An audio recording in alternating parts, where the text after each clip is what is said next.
Et la séance continue, restez avec nous sur LCP, on va débriefer ensemble ces questions au gouvernement. Avec vous, Fernand Tavares, depuis la salle des 4 colonnes, les premières réactions politiques, merci. Et à tout à l'heure. Et puis c'est une tradition dans cette émission, un débat, un face-à-face entre deux députés. Aujourd'hui pour le groupe Les Républicains, le député maire de Reims, Arnaud Robinet, très bavard aujourd'hui, sera face à Guillaume Garot, le député PS de la Mayenne. Vous pouvez leur poser des questions, hein, ça se passe sur Twitter via le hashtag QAG pour questions au gouvernement. Bienvenue dans la séance continue.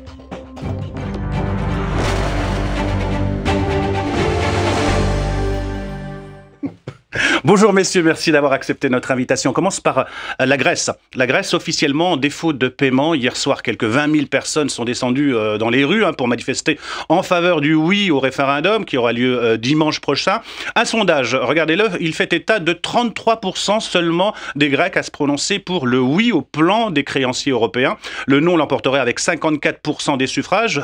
Devant la représentation nationale, le Premier ministre s'est dit pour le maintien de la Grèce dans la zone euro et on a profité pour tacler Nicolas Sarkozy, pour qui la Grèce a suspendu de fait son appartenance à la zone euro. On écoute Manuel Valls et on réagit juste après.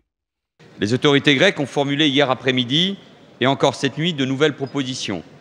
Athènes propose à ses créanciers de conclure un accord sur 2 ans permettant de couvrir ses besoins financiers tout en restructurant sa dette. En échange de quoi, le gouvernement grec accepterait de mener les réformes nécessaires.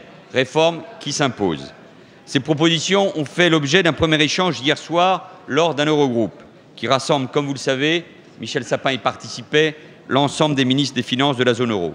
En ce moment même, ces propositions continuent à être évaluées de la part de l'ensemble des parties prenantes à ces négociations. Et ce soir, en effet, vous le rappeliez, à 17h30, un nouvel Eurogroupe se tiendra également. Et je veux m'inscrire en faux contre toutes les déclarations, contre ceux, notamment un ancien président de la République, qui déclare que la Grèce est sortie de fait de la zone euro. Ces polémiques, ces analyses trop rapides nuisent au débat. Et je veux saluer en revanche les déclarations responsables de 3 anciens premiers ministres, Alain Juppé, Jean-Pierre Raffarin et François Fillon. Et direction à la salle des 4 colonnes avec vous, Fernand Tavares. Vous êtes aux côtés du président du groupe écologiste à l'Assemblée nationale.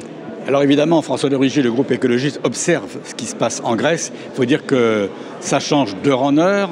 L'Eurogroupe va se réunir dans quelques minutes. Le Premier ministre donne des signes en disant « mais si, on va faire ce qu'il faut ». Un sondage dit que s'il y a référendum dimanche prochain, ce sera non.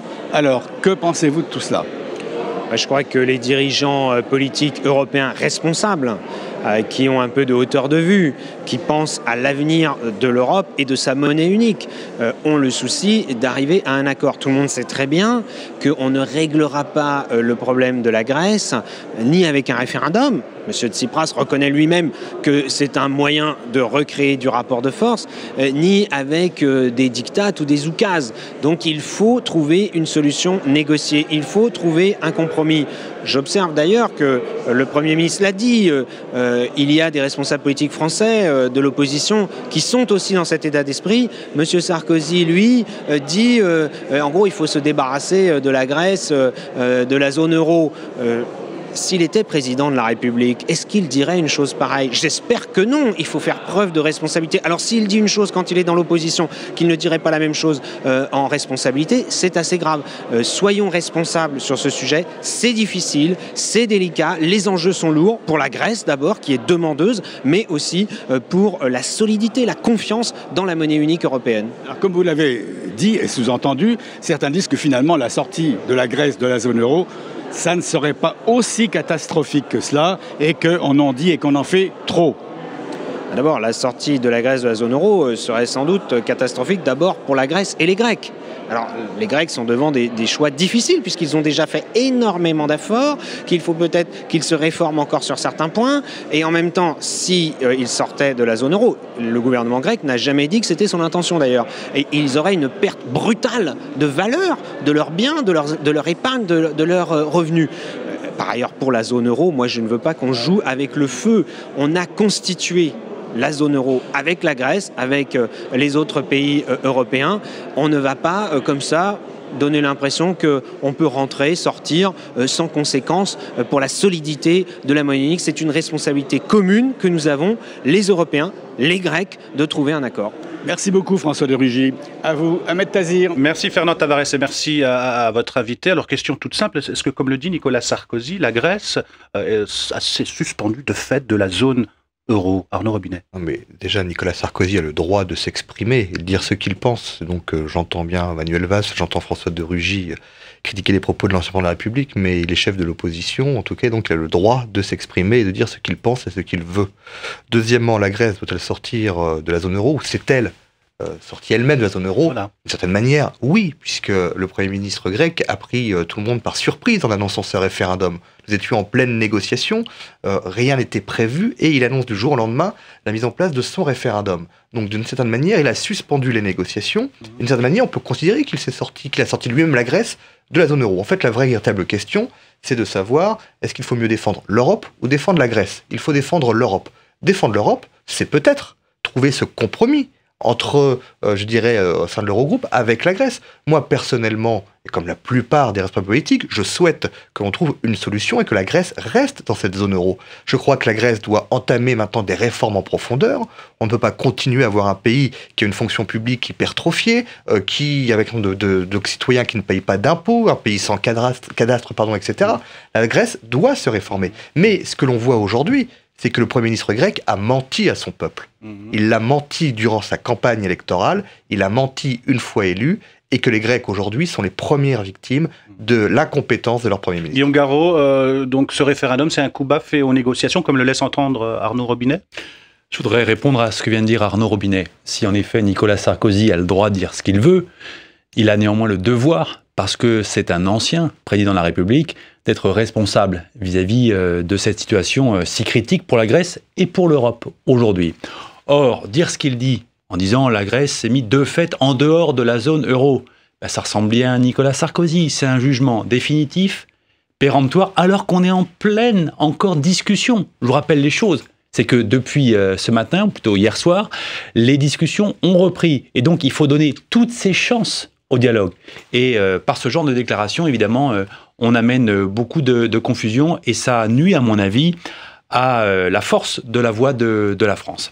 Ce qu'il faut défendre aujourd'hui sur ce sujet, c'est l'idée même d'Europe. Parce que c'est ça qui est en jeu, finalement. Et donc, il faut se battre pour le dialogue, parce qu'il faut se battre pour l'Europe. Mais je veux dire une chose, il n'y aura pas d'Europe, en tout cas, à mon sens, sans la Grèce. On doit tout faire pour que la Grèce puisse rester dans la zone euro, donc rester de fait aussi dans l'Union européenne.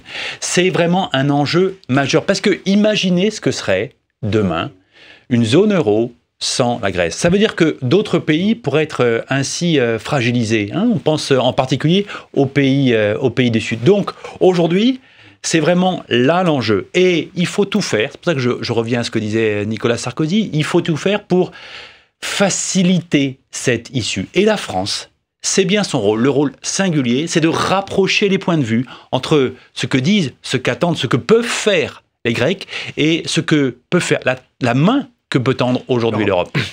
Mais il y a eu 8 plans, messieurs, 8 plans d'austérité, 2 plans d'aide, 4 gouvernements, et la Grèce qui est toujours pas capable de rembourser sa dette. Alors la situation ne s'est pas améliorée, que faire? Moi j'entends le fait, et je suis, en tout cas là on se rejoint, il faut tout faire pour que la Grèce reste dans la zone euro, mais à quel prix?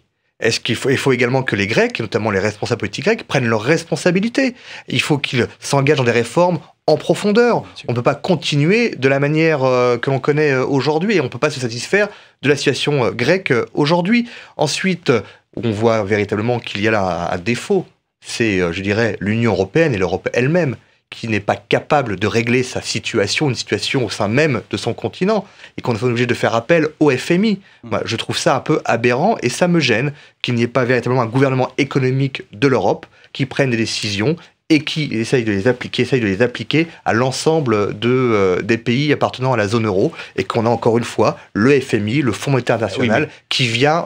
si on a le FMI, c'est parce qu'il y a une partie de la dette qui est due au FMI, simplement. Voilà, donc on hérite d'une situation. On hérite d'une situation qu'il faut bien gérer avec l'un des créanciers qui s'appelle le FMI. On hérite d'une situation. Sur ce qu'ont fait les Grecs, c'est vrai qu'il y a eu quand même 5 ans d'efforts de la part des Grecs. Et on le voit bien, le peuple grec est à bout de souffle. Il faut aussi l'entendre, tout cela. Donc aujourd'hui, quelle peut être la solution? Bien sûr, il faut que les réformes continuent en Grèce. Vous l'avez très justement dit, la question fiscale est devant le peuple grec. En effet, comment on peut accepter aujourd'hui que l'Église orthodoxe bénéficie d'un régime fiscal favorable, très dérogatoire? Comment on peut accepter aujourd'hui que les riches armateurs grecs soient aussi dans des dispositions fiscales très avantageuses? J'ai pas à me prononcer sur le contenu de cette réforme. Simplement, on peut juste demander que pour que les dettes soient remboursées, il faut évidemment que l'impôt soit payé par tout le monde. Alors ensuite, il faut que on puisse proposer des choses qui soient soutenables. Ça veut dire quoi, soutenable? Ça veut dire que ne s'agit pas de demander à un pays comme la Grèce de rembourser à corps perdu parce que ça va être l'effondrement économique. Donc, il faut faire en sorte que le plan, l'accord qu'on trouve, soit un accord global. Ça veut dire quoi? Ça veut dire à la fois une partie budgétaire, financière, mais aussi une partie qui permette de soutenir la reprise de la croissance en Grèce. C'est ça, c'est comme ça qu'on va réussir. Les dernières propositions d'Athènes, qu'est-ce que vous en pensez? 2 ans d'aide supplémentaire et le report des échéances qu'elle devait payer hier. Si c'est la base d'un accord possible, allons-y, travaillons là-dessus. Et si la Grèce respecte cet accord, pourquoi pas? Mais vous l'avez rappelé, nous sommes au 8e accord aujourd'hui, et la situation ne change pas. Elle a changé. Vous êtes partisan de plus de fermeté vis-à-vis de la Grèce, Arnaud Robinet? Un peu plus de fermeté. Et je dis pas vis-à-vis de la Grèce, mais vis-à-vis de son Premier ministre. Oui, je crois qu'il ne peut pas jouer comme ça avec son peuple et jouer avec son pays. Il est dans une posture très politicienne, très... il a été élu démocratiquement. Mais il a été élu en mentant à son peuple. Arnaud Robinet, très bien qu'il ne pouvait pas faire table rase de la dette. Erreur si la droite française se met à vouloir cartonner Tsipras, pas simplement parce que il est de cette gauche radicale. Aujourd'hui, que vous le vouliez ou non, Arnaud Robinet, c'est le représentant légitime de la Grèce. C'est avec lui qu'il faut pouvoir négocier, discuter. Donc, ne rentrez pas dans des considérations qui soient politiques ou politiciennes, parce que ça ne rendrait pas service au règlement du problème. Vous me prenez, c'est pas une question de gauche radicale ou autre chose. C'est-à-dire qu'il aurait pu être de droite et avoir un discours, s'il a eu un tel discours, j'aurais les mêmes critiques. Vous ne choisissez pas vos interlocuteurs. Donc prenez-les et simplement faites en sorte qu'on trouve un accord. C'est ce que fait aujourd'hui, en tout cas, c'est ce que tente de faire le gouvernement français dans cette médiation entre le gouvernement grec et les institutions européennes duquel nous participons. Donc pas de grand changement avant dimanche, avant le référendum finalement. Mais il faut voir, vous savez, ça évolue d'heure en heure. Ça évolue d'heure en heure. On attendait même une déclaration de M. Tsipras en début d'après-midi. Voilà. Donc le référendum, alors par contre aujourd'hui, les sondages montrent que le non serait majoritaire. Oui, mais il faut voir en tout cas. Oui. On a vu hier une grosse mobilisation des Grecs pour que la Grèce reste dans la zone euro et en Europe. Et il faut voir, les choses peuvent évoluer d'ici dimanche. Bien sûr. Il faut être attentif. Enfin, je veux dire, c'est une période difficile que traverse l'Europe. Il faut, je dirais, des prises de décision certes responsables et fermes, mais qui permettent en tout cas de trouver la solution. Alors là, on ne sait pas si c'est là ou les solutions, mais en tout cas qui permettent de garder, en tout cas que la Grèce, en respectant un accord, en procédure de stabilité. Est-ce que chez les dirigeants européens, il n'y a pas finalement un souhait secret que le non l'emporte et que la Grèce sorte de la zone euro? Où je peux vous rejoindre, c'est que je pense véritablement, alors pas sur la décision, non, parce que l'affaire est trop grave. Par contre, le fait qu'on ne sache pas tout sur les accords, sur la situation exacte de la Grèce, etc., je pense que oui, nous sommes là à un niveau, je dirais, qui, entre chefs d'État, voilà, les informations, nous avons peut-être... Guillaume Garot, vous n'êtes pas d'accord? Mais non, personne ne peut souhaiter aujourd'hui une sortie de la Grèce de la zone euro. Pourquoi? Parce qu'on rentrerait, mais bien sûr, dans une zone de turbulence très forte.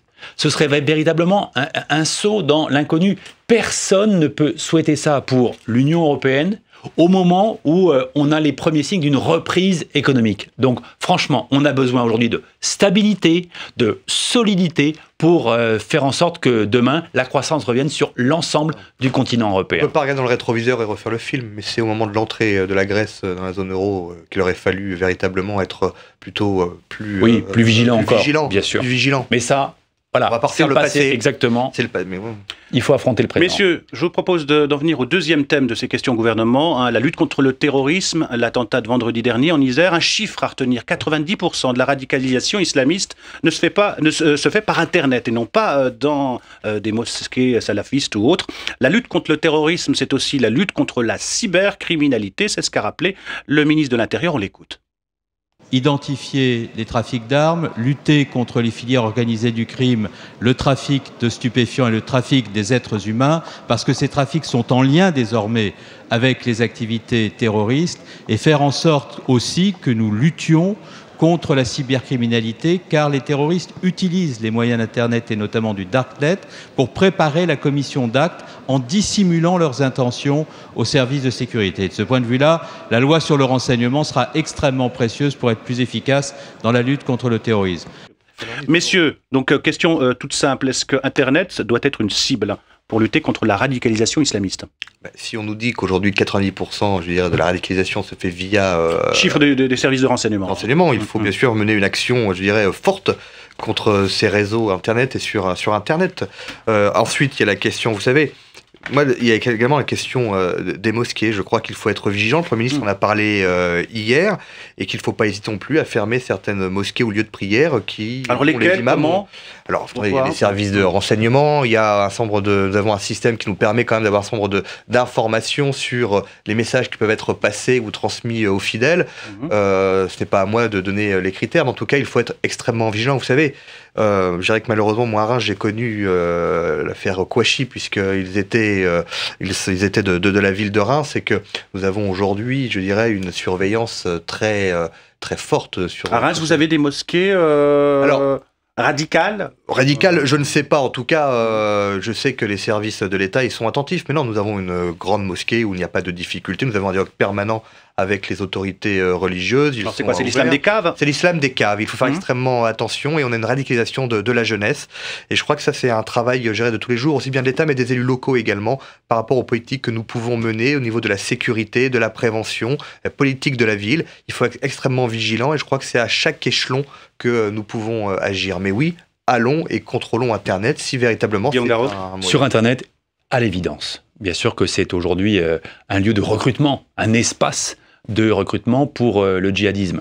Ce qu'a fait le gouvernement, et je le soutiens évidemment pleinement sur ce point là aussi, c'est que nous avons créé des postes pour permettre que la surveillance d'Internet soit beaucoup plus forte aujourd'hui qu'elle ne l'était hier. Donc ça, il faut le rappeler. Deuxième chose, je mets en garde contre une des propositions de la droite aujourd'hui que reprend Arnaud Robinet en disant il faut fermer des mosquées. Comme si on alimentait l'égalité islam égale danger, islam égale terrorisme. Attention, attendez, oui mais attention. J'ai repris les propos du Premier ministre également hier. Attention, Arnaud Robinet, parce que en effet, il y a sans doute des individus dangereux. Oui. Des individus dangereux qui sont aujourd'hui suivis, surveillés, et qu'il faut pouvoir empêcher d'agir. Sans doute. Mais ensuite, de là à aller fermer des mosquées, je dis, il y a un pas qui est difficile là. Quand les services de renseignement prouvent qu'il y a des messages, néfastes. Alors là, mais est-ce que c'est la mosquée qui est en cause? Est-ce que c'est l'imam? Ou est-ce que c'est telle ou telle personne? Donc, il faut faire très attention, c'est pas la communauté entière. J'ai jamais dit ça. Mais lorsqu'on ferme une mosquée, c'est l'ensemble d'une communauté qui est stigmatisée. Faites très attention. Messieurs, on va Non, je veux juste une chose. On va poursuivre. Bien sûr. Messieurs, on va poursuivre ce débat. Je vous propose juste avant de rejoindre la salle des 4 colonnes avec Fernand Tavares qui est aux côtés de Monsieur Falorni. Alors effectivement, le groupe des radicaux de gauche, hier, a reçu le Premier ministre Manuel Valls. Évidemment, vous avez évoqué de nombreux problèmes, dont celui des attentats. On en parle aux questions gouvernement depuis 48 heures. Là, pour les nouvelles actions qui ont été enregistrées. On en a parlé évidemment il y a de nombreuses semaines, en particulier au mois de janvier. Est-ce que vous pensez, vous, les radicaux de gauche, qu'on y met suffisamment les moyens et qu'il faut aller peut-être plus loin? Qu'est-ce que vous avez dit, vous, au Premier ministre, et que vous a-t-il répondu? Ce que j'ai dit au Premier ministre, et c'est aussi le fruit de la réflexion de la commission d'enquête parlementaire à laquelle je participais, c'est qu'il y a, à mon avis, 2 éléments à prendre en compte aujourd'hui. D'abord, qu'il y a en France des pépinières à djihadisme. Ce sont les prisons.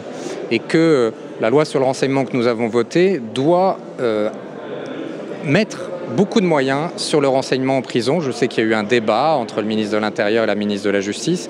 Il faut vraiment faire en sorte que les prisons ne soient pas une pépinière à djihadistes. Et moi, je suis en désaccord avec Madame Hazan, qui est contrôleur général des prisons, qui ne veut pas d'un regroupement. Et moi, je considère qu'au contraire, les djihadistes les plus dangereux doivent être à l'isolement. Et deuxième point, nous avons aujourd'hui dans ce pays un carburant à djihadisme. Le carburant, c'est le salafisme. Le salafisme n'est pas un courant de l'islam. L'islam n'est pas l'islamisme, mais le salafisme est le carburant du djihadisme. Merci beaucoup, Olivier Falorni. À vous, Ahmed Tazir. Merci Fernand Tavares et merci à votre invité. Je voulais revenir avec vous sur l'expression Manuel Valls. Nous sommes en guerre de civilisation. Qu'est-ce qu'elle vous inspire? C'est une faute de communication ou il le pensait vraiment? Attention, lorsqu'on est à la tête, on est chef de la majorité, Premier ministre de la France, on fait attention aux phrases et aux mots qu'on utilise. Moi, je ne pense pas que nous sommes en face à l'opposition était plutôt d'accord avec le thème. Hein? Oui, enfin, là, c'est Arnaud Robinet qui s'exprime, et je pense véritablement... Enfin, je commence à parler comme Alain Delon. Enfin, c'est un député qui s'exprime. Moi, je ne pense pas que nous soyons face à une guerre de civilisation. Par contre, nous sommes face à une guerre de la barbarie contre la civilisation et contre la dignité. Mais il faut également que l'ensemble des pays, je pense aux Émirats, on peut penser à d'autres pays, prennent leurs responsabilités et qu'il y ait une véritable coalition, je dirais, internationale. Parce que moi, on ne peut pas me laisser penser une seconde qu'on ne peut pas anéantir Daesh et l'État islamique. Et véritablement, s'il y a une volonté internationale, une coalition internationale avec l'ensemble des pays, on doit pouvoir y arriver. Guillaume Garot. Oui, sur la lutte contre le terrorisme. D'abord, ça a été rappelé par le Premier ministre lui-même aujourd'hui, à raison, bien sûr. Mon premier devoir, c'est l'unité. On doit vraiment rester soudés, serrer les coudes, parce qu'on ne doit pas donner la possibilité aux terroristes de jouer de nos divisions. Ça, c'est majeur. Deuxièmement, sur ce que vient de dire à l'instant Arnaud Robinet, à savoir comment on agit vraiment efficacement à la racine contre Daesh. D'abord, il faut rappeler ce qu'a fait la France. C'est quand même la France qui est à l'initiative sur le plan international d'une lutte contre le terrorisme lorsque on intervient, par exemple, au Mali. Et là-dessus, on était quasiment les seuls. Et moi, ce que je souhaiterais aujourd'hui, c'est que l'Europe s'engage davantage autour de la France, aux côtés de la France, pour faire en sorte qu'ensemble, on arrive vraiment à être efficace contre Daesh. Alors ensuite, il y a ce qui se passe en Syrie, ce qui se passe en Libye. Là non plus, on ne pourra pas être seul au front. Hein. Aujourd'hui, on est aussi présent en Irak au-dessus de l'Irak. Il faut que demain, on se pose ensemble la question de voir ce que nous pourrions faire, peut-être sur le plan militaire. Moi, j'y suis pas hostile, bien sûr, mais dans une initiative coordonnée et qui nécessairement sera internationale. Pour revenir sur ce qui se passe en France, hein, sur l'attentat en Isère, l'auteur Yassine Sali était fiché par les services de renseignement. Il y a beaucoup de Français qui se demandent, qui se posent la question, pourquoi on ne travaille pas en amont? Pourquoi on n'empêche pas mais vous avez vu les mesures qu'a prises aujourd'hui le ministre de l'Intérieur de à quoi sert ce fichage si on en arrive à là? Il faut qu'on soit encore plus efficace, plus opérationnel dans la coordination de nos services qui luttent aujourd'hui en France contre le terrorisme. Et ce qu'a annoncé, ce qu'a fait le ministre de l'Intérieur, c'est faire en sorte que cette coordination-là se fasse directement sous son égide, dans son cabinet. Je pense que c'est aussi une voie de l'efficacité. Oui. Meilleure coordination entre l'ensemble des services de renseignement. Je pense véritablement que ça peut être en tout cas la solution. C'est l'efficacité, il faut être efficient, mais on voit là qu'il y a eu quand même un manque. En tout cas, il y a eu... pas de faute, hein, je ne veux pas dire qu'il y a eu faute, mais il y a eu un manquement.